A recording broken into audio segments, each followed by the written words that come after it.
Hello, hello, hello. Good morning mga kaboomers. Ito po, magtotorta tayo.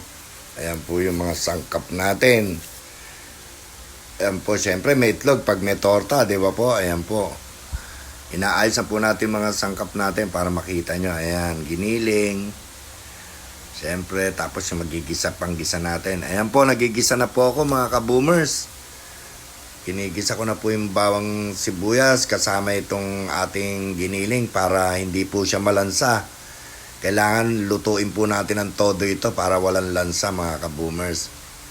Habang ginaganyan ko na po yan, habang ginigisa ko na siya kasama yung giniling, tinitimplahan na rin natin yan mga kaboomers para masarap.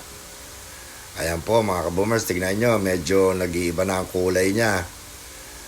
Ayan o, makita nyo, dapat talaga gisang-gisa siya mga kaboomers, yung maputla na. Yan, ganyan na po, di ba po? Ayan o, tingnan nyo, medyo luto-luto na siya. Ayan po, natimplahan na po natin yan, kaya medyo masarap-sarap na rin po siya.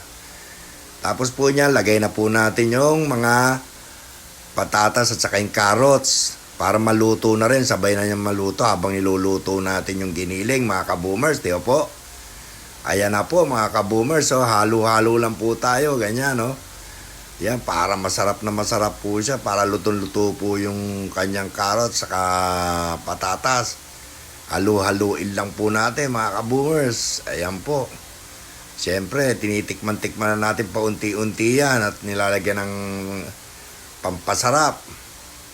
Ayan po, luto-luto na po siya. Sa lahat po siya luto na. Tingnan nyo mga kaboomers, pati yung patatas natin at saka yung carrots. Masarap na po siya niyan.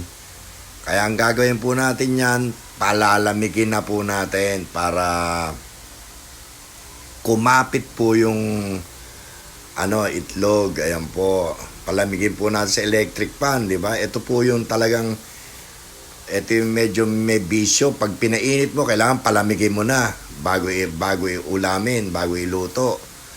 Di ba po? Ayan po. Ayan, makikita nyo. Talagang, ayan na po, sinaling ko na po sa itlog yan. Ayan po, para makita nyo. Tapos isasalang na po natin yan para maitorta na natin, mga kaboomers.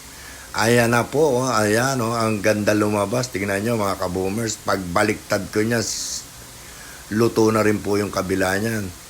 Para masarap po siya mga kaboomers. Ayan na po ang finished product natin na masarap na lutong-luto na. Salamat po mga kaboomers sa panonood. Masarap na naman to. Ito po ang tortang giniling. Thank you so much. Thank you for watching. Kaboom! Boom boom!